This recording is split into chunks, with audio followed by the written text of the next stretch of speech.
자, 이제부터 시작합니다. 기업 수명이 평균적으로 많이 줄어들었습니다. 이 맥킨지 걸 보면은 1935년에 만들었던 기업은 한 90년가량 잘 버티면 살 수 있어요. 이때쯤 되면 100년 기업이 사실 이때 출신이 많이 있죠. 그 다음에 액센추어에 보면은 S&P 500에 있는 기업이 1990년에 수명이 50년이라고 하면은 2020년에 10년으로 줄어들고요. 이것들은 쉽게 생각하면은 게임의 법칙, 그러니까 새롭고 시장의 변화는 계속되는데 기업들이 대응을 못한다라는 것들을 예시적으로 보여주는 것들입니다. 제가 그래서 그게 무슨 말이냐 하는 거 토마스 쿡 사례를 봅니다. 토마스 쿡 들어보셨어요? 여행 좋아하시는 분 다 아시죠? 이게 소위 얘기해서 세계 최초의 여행사 비즈니스예요. 이게 영국 기차 출발해서 이 토마스 쿡이 재밌는 게 오늘날 얘기하는 패키지 투어를 만든 게 토마스 쿡입니다. 역사적으로 하면 178년이 됐는데 이게 외환 환전, 여행자 수표 얘네들이 여러 가지 자체 사업하다가 만들어진 게 지금 온 세계 전체 여행 산업의 스탠다드가 된 거예요. 그리고 16개국의 호텔도 있고 리조트, 항공사까지 있어요. 토마스 쿡. 제가 왜 이 얘기를 하냐? 얘가 망했어요. 토마스 쿡이 망했어요. 100년이 넘는 기업이 망했어요. 왜? 왜 무너졌을까? 근데 어려운 분석이 아니었어요. 모든 산업 전문가들이 다 알고 있었어요. 변화하는 소비자 트렌드를 받아들이질 못했어요. 요즘 인터넷으로 예약하죠? 호텔 예약할 때. 전화 예약하십니까? 전화번호도 몰라요. 600개가 넘는 오프라인 여행사 아직도 전화 예약하는 방식을 고수했어요. 진짜 깔린 게 앱인데. 근데 또 요즘은 자유여행을 선호하는 소비자들의 니즈가 있잖아요. 근데 이거를 받아들이지 못하고 자기네가 세계 최초로 만들었던 패키지 상품을 계속 고수했어요. 맞춤형 상품이 안 되는 거죠. 그리고 아까 보셨던 항공처럼 무리하게 항공산업으로 확장하다 보니까 여행사를 운영하는 것처럼 운영하면 된다고 생각했던 거예요. 같은 인더스트리라고 생각을 해서. 근데 사실 항공산업과 여행산업은 판이하게 특성이 다르죠. 메인테넌스라 항공기 유지해야 되는 그런 거의 발생 비용 같은 것들을 감당하지 못했어요. 몰랐으니까. 이런 것들로 시작이 됐고. 자, 포춘 500에 되는데 이제 포춘은 사실 1955년부터 매년 500대 기업, 그러니까 세계 탑 500을 만듭니다. 처음에 이제 미국 내 기업으로 시작했다가 이제는 이제 경제력이나 정보력이 향상되면서 글로벌 탑을 잡기 시작하고 55년 중에 2017년에 살아난 게 59개만 500에 남아 있습니다. 사실 이 정도 기업은 절대 무너지지 않을 기업이라는 레전드 기업들이에요. 그렇죠? 세계에서 500개를 냈을 때. 근데 그 중에서 11.8%. 근데 여기 보시면은 59개가 살아있는 것은 뭐뭐 덕분이다? Creative Destruction that doing performance business. 여기 제가 논문에 있는 거를 캡처를 해온 거거든요. 즉 창조적인 시설, 소위 얘기해서 파괴적 혁신을 했던 기업만 살아남았다라는 거예요. 이런 기업이 대표적으로 이런 기업입니다. 에봇은 제약사고요. 얘는 뭐죠? G죠. 얘는 GM이고 3M. 그다음에 이거 아시죠? 켈로그, 코카콜라. 코카콜라 있으면 펩시콜라, 보잉, P&G. 굉장히 재밌죠. 먹는 것들이 살아있다. 이게 그냥 우습게 볼 게 아니라 얘네들은 그동안 시장에서 버티고 아니면 성장하고 아니면 확장하기 위해서 끊임없이 노력을 했던 부분이에요. 그래서 살아남은 거예요. 사람들이 코카콜라를 너무 좋아하기 때문에 살아났다? 그렇게 볼 수도 있죠. 하지만 코카콜라는 각 나라를 들어가면서 뼈저린 실품을 엄청 했어요. 코카콜라가 옛날에 흑역사 중에 하나가 아프리카 시장 실패예요. 아프리카 시장에 환타를 밀고 들어갔어요. 오렌지 성향을 좋아하는 아프리카 사람들의 특성을 잡아서. 처절하게 망했습니다. 이유가 뭘까요? 김석 이사님, 이유가 뭘까요? 좋은 거 아니라 저 쳐다봤기 때문에 시켰습니다. 칼라요. 환타의 색깔은 사바나에 움직이는 야생동물의 오줌 색깔과 똑같기 때문에 문화적 특성 때문에 사람들이 달고 맛있지만 오줌을 먹는다는 생각을 했대요. 근데 이런 비슷한 사례를 제가 다른 케이스에 조금 이따 또 말씀드릴 거예요. 자, 이렇게들 살아가요. 지금은 디지털 트랜스포메이션을 하게 돼. 4차 산업혁명이라는 것은 슈밥 총재님이 얘기를 했지만 4차 산업혁명을 굉장히 즐겨 쓰는 나라는 몇 나라가 안 되고 그중에 하나가 우리나라고 사실은 디지털 트랜스포메이션이라고 보는 게 정확합니다. 여기 뭐 AI부터 뭐 빅데이터, IoT, 뭐 자율주행차, 드론까지 다 있는데 이런 것들은 사실 가장 우리 생활과 갈등 결합체는 스마트폰이 우리의 일상을 바꾼 가장 주역 중에 한 명이고 이런 것들은요. 단순하게 정보통신 기술이 발달해서 우리가 편리해졌다라고 하기에는 시장, 산업, 소비 형태, 생활 전반을 바꿔놨어요. 그것들을 한번 들어가 보겠습니다. 자, 이런 것들을 통해서 일단은 간단히 비즈니스가 계속 융합을 해요. 계속 각자의 영역에 있던 것들이 계속 합쳐지고 있어요. 통신, 금융. 이제는 그냥 모바일 뱅킹이 그냥 기본이죠. 그쵸? 가끔 나 혼자 산다의 성훈이 그 뭐죠? 전화로 하는 거를 한 거 보고 사람들이 댓글을 올렸잖아요. 어떤 IT 강사가 정 힘들면 자기가 무료로 가르쳐 주겠다고 우리 학원에 오라는 짓이 막 불과 얼마 전의 일이에요, 진짜. 이런 식으로 해서 기술이 합쳐졌다가 이것들이 서비스가 융합된 게 나타나고 그 다음에 돈을 벌 수 있는 방법으로 나타났다. 나중에 이것들이 산업과 합쳐지고 산업 전체가 합쳐지는 효과가 계속 나옵니다. 쉽게 예를 들어볼게요. 영화 예매 결제. 제가 이거를 왜 했냐면 제 모습 때문에. 과거의 영화 예매, 이게 대한극장이 1983년에 뭐죠 이게? 엑셀런트 어드벤처. 이게 줄 서 있는 거예요, 사람들이. 이때 당시에 왜 줄 서 있는지 알아요? 엄마 아빠들이 이것 때문에. 저희 아버지가 로버트 태권브이 예매 때문에 저 때문에 하루를 새셨다는 걸 제가 40이 넘어서 알았어요. 너무너무 죄송하고 고맙더라고요. 그때 저는 울었대요. 줄 서 있는 게 힘들어서 왜 과자 안 사주냐고 우리 어머니가 그러시긴 하세요. 자, 이렇게 서 있던 사람이 받을 때는 당시에 캐시밖에 결제가 안 됐죠. 서로 다른 인더스트리에 다른 행동을 하고 있었건데 요즘은 어떻게 됩니까? CGV 들어가면 모바일 통해서 예매, 결제, 뭐 그냥 쉽게 카드 연동 쉽게 하거나 요즘은 이제 사실 뭐 더 편한 게 삼성페이라든지 엠페이라든지 바로 되고 그 다음에 우리가 뭘 합니까? 좌석까지 선택해서 나오죠. 한 번에 끝납니다. 이 안에 지금 몇 개의 인더스트리가 합쳐져 있어요? 최소 3개예요. 통신, IT, 영화, 페이먼트, 금융, 스페이스까지 3개, 4개. 이런 식으로 모든 비즈니스들이 우리가 모르는 사이에 다 융합돼서 우리한테는 너무나도 당연한 서비스라고 느껴지고 있습니다. 자, 그러면 어떻게 되나? 제가 일단 시장과 산업 환경이 어떻게 변화했다는 걸 지금부터 보여드릴 건데 전통과 업종을 구별하는 것들이 지금처럼 붕괴가 되고 융합이 가속화되고요.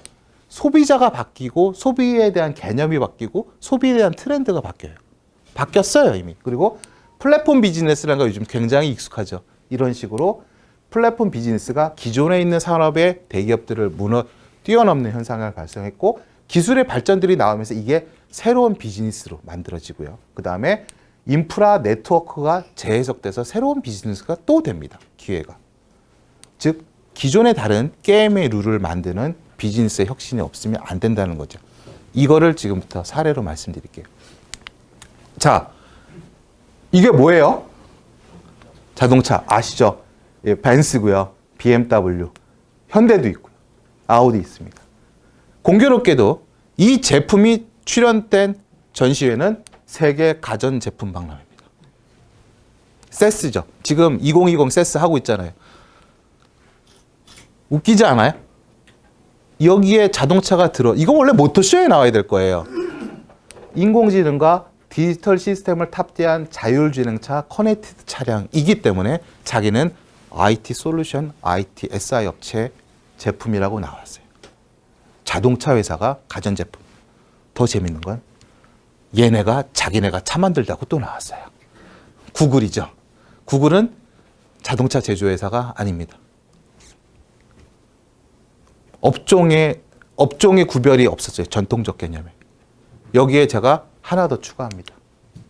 자, 타미 힐피거가 스마트폰, 태블릿, PC 충전이 가능한 태양광 방수 자켓을 만들었습니다. 방수도 되고요. 여기다 껴가지고 여기다 라인이 나와요. 꽂아요. 완충돼요. 돌아다니면서 캘리포니아가 사막이나 이런 쪽에서는 이거 입고 다니면 그냥 충전, 배터리에 전기가 쌓이기 시작하는 거예요. 자, 얘네들이 가전제품 업체일까요? 완판됐어요. 2014년에 나온 거예요. 완판됐습니다. 그 자꾸 우리나라랑 다르다고 부정적 시각 갖지 마세요. 오늘 틀을 깨라고 하는 주제는 자, 이렇게 됐고요. 기업만 변한 건 아니에요. 우리 자신이 변했어요. 소비자인 우리. 첫 번째, 적극적으로 참여하고 의사소통이 돼요. 그 다음에 정보 수집 활용에 최대한 엄청난 영향을 발휘하는 게 우리입니다. 예전처럼 예전에 백화점 가서 살 때 기준은 뭡니까? 마트 가서 살 때 기준은요. 하나 더 준다였습니다. 같은 가격에. 제가 왜 잘하냐면 가장 쉽게 무너졌기 때문입니다. 플러스 그럼도 있습니다. 제가 이거를 간단하게 얘기를 했는데 요걸 갖고 한번 얘기를 하면 예전에는요. 요즘과 세상과 다르게 정보에 대한 것들이 개념이 확실히 달랐어요. 전통적인 것은 정보의 비대칭성이라고 했습니다. 왜냐하면 우리가 알 수 있는 정보가 별로 없다는 얘기예요. 이게 TV 광고에 프라이드 나왔을 때, 그리고 TV 광고에 금성 텔레비전 신문 광고예요. 우리가 알고 있는 예전의 광고는 이런 형태예요. 일방적으로 판매자가 소비자한테 우리 제품은 싸고 좋아요 라고 얘기할 수 있는 거예요. 그렇죠? 근데 요즘은 뭐예요? 거기에 대해서 평가들을 유튜브나 여러 소셜미디어를 통해서 다 올리죠. 호불호도 정확하게 나눠져 있어요, 진짜. 그걸로 보다 보면은 이게 연령층도 구별이 될 때가 있고요. 그게 확실히 드러납니다. 그 아까 얘기한 정보의 비대칭성이 아니에요. 그 사람들이 요즘은 수입된 제품을 갖고 있어 번역이 뭔가 불안하다 하면은 영어를 잘하시고 외국어를 잘하시는 분들이 원 사이트에 가서 그거를 진짜 실시간 번역으로 올라와서 한국 제품 사용서 번역 잘못된 거 제가 올려드립니다. 막 해가지고 올리죠. 무서운 사람. 자기 컨텐츠를 자기가 만들어서 공유합니다. 그런 들 때문에 한국에서 기업하기가 정말 힘들다는 얘기를 외국 사람들한테 많이 듣습니다. 제가 이런 식으로 해서 각국마다 다른 개념에 의해서 자기만의 해석을 하는 제품 설명이나 서비스에 대한 것들이 마구 돌아다닙니다. 정보의 비대칭성이 아니죠. 기업이 실시간으로 대응하기 힘든 상황이에요. 자, 그리고 소비에 대한 개념이 확 변해요. 우리가 알고 있는 소비는 제품을 살 때 그것을 사서 내 걸로 만드는 소유의 개념이 그동안 강했습니다. 근데 이제는 소비가 소유가 아니라 경험에 대한 걸로 완전히 트렌드 됐어요. 다양한 경험, 합리적 가격, 뭐 에어비앤비나 소카나 뭐 이런 것들이 사실 대표적인 건데 이거는 사회 경제적으로 굉장히 슬픈 백그라운드를 갖고 있어요. 공유경제 출현이라는 부분들은 실제로 뉴노멀에 대한 그 트렌드 기저에 깔려 있는 부분이에요. 왜냐하면 노멀은 일정 정도의 전 세계 경제 산업은 성장하고 고용의 창출을 일어나가지고 부가 쌓여간다는 게 노멀의 개념인데 뉴노멀은 노멀하지 않은 새로운 개념이라고 해서 저성장과 불행이 됐다는 거예요. 경제적으로 불황이 된다. 그것을 뉴노멀, 새로운 노멀, 이게 앞으로는 저성장이 지속될 거라는 것에서 뉴노멀인데 이게 뭐냐면 물가나 이런 것들의 부담은 올라가는 거예요. 주택을 지금 사람은 신입 들어가서 20년 동안 하나도 안 버리고 모아두면 아파트 서울에 살 수 있고 이런 개념을 따지잖아요. 너무 부담이 있고 자동차도 그렇고 특히 밀레니얼 세대한테 너무나도 불행한 상황이 됩니다. 밀레니얼은 아시죠? 1980년대 후반부터 2000년대 초반 출생자. 전 세계적으로 학력이 가장 높고 굉장히 IT 기술에 익숙해져 있는데 경제적으로 불황하기 때문에 취업하기가 너무 어렵고 경쟁 사회 하다가 지쳐가는 사회를 뉴노멀 세대. 자, 근데 이서의 특징은 과학기술적으로는 IT 기술이 발달되고 특히 모바일에 대한 편리성이 하면서 이 사람들은 스마트폰에서 모든 것들이 일상생활이 가능해진 세대가 큽니다. 그래서 제품은 정보 계약 체결, 예약하고 반납하는 것들도 가능하다 보니까 이 사람들은 사서 소유하는 것보다 내가 필요할 때 내가 원하는 시간 내가 전환해서 경험을 하고 그 경험을 한 시간만큼의 합리적으로 가격을 준다라는 게 해서 공유경제의 시작이 되어 있어요. 자, 이게 이제 제가 오늘 한 것들은 최근에 몇 가지 업데이트를 한 게 트렌드 2020에 나온 부분들하고 요즘 상황이 잘 맞아떨어진 걸 몇 가지 같이 나왔어요. 김남두 교수님이 얘기한 것 중에 이제 올해가 마이티 마이스인데요. 이 중에 M입니다. 소비자의 변화 사항이 얘기할 수 있는 건데 멀티 페르소나라는 게 제일 커요. 그리고 트렌드 2020을 보면 트렌드 코리아 2020의 멀티 페르소나에 대해서 상당 부분 설명이 길어요. 이유가 멀티 페르소나를 이해할 수 없으면 트렌드 2020 전반적으로 이해하기 어려워요. 소비자인 우리에 대한 원천적인 설명을 했기 때문에. 멀티 페르소나가 원래 아시죠? 그리스, 그러니까 가면, 희극 배우들이나 비극 배우들이 가면 쓰고 있는 거 자체가 페르소나고 어떻게 심리적으로는 타인에게 비춰지는 자기 모습 같은 게 페르소나인데 멀티라고 하다 보면은 이게 여러 개라는 얘기잖아요. 가면이 여러 개. 그래서 요즘은 마이셀프가 아니라 마이셀브즈라고 해요. 영어에도 없는 단어가 나오는. 그게 뭐냐? 사람들이 자기 상황에 맞게 여러 개의 가면을 그때그때 바꿔 쓰는 상황이다. 이게 근데 옛날 같으면요. 이런 개념이 딱 나오면 변절자나 기회주의자인데 이게 요즘은 다양한 거예요. 그만큼 순간의 변화와 상황에 따라서 버텨고 자기를 바꿔야지만 생존할 수 있다는 굉장히 우울한 감이 있어요. 그래서 요즘 사람들이 정체성이 희박해질다고 하는 것들이 있잖아요. 그래서 내가 진짜 누군가에 대한 고민의 심리적 상담의 건수가 굉장히 많아요. 우리도 그러잖아요. 직장 들어갈 때, 출근할 때 모든 거 걸고 다 내려놓고 갔다 거기서는 그 안에 캐릭터로 있다가 나올 때는 다시 입고 나와서. 대표적인 게 이거죠. 자, 오늘 매 순간 불태웠으니 막내 먼저 가보겠습니다. 먼저 들어와. 시대도 커피도 바뀌었다. 원라벨을 살리는 빅사이즈 커피. 칸타타 콘트라베이스. 직장에서의 나하고 퇴근 후에 내가 다른 거죠. 멀티 페르소나를 쉽게 설명할 수 있는 좋은 CF 같아서 가져왔어요. 즉 정체성은 고정된 것이 아니라 옛날에는 정체성을 지키는 게 굉장히 중요했거든요. 근데 요즘은 상대적이고 유동적인 것으로 개념이 변화했어요.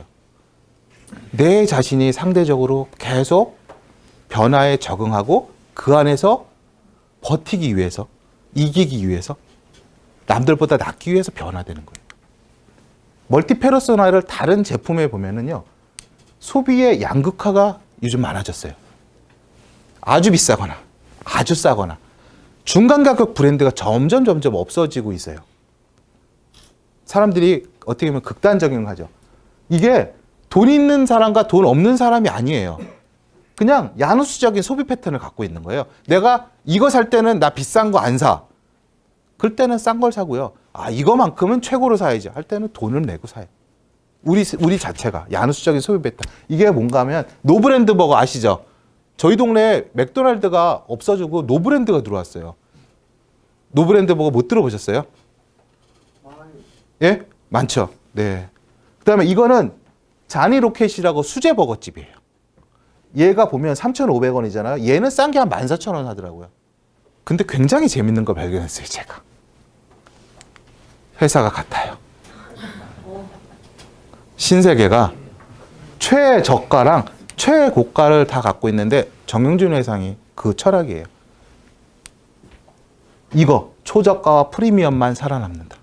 이런 거에 따라서 자기네 사업군을 재편하고 있어요.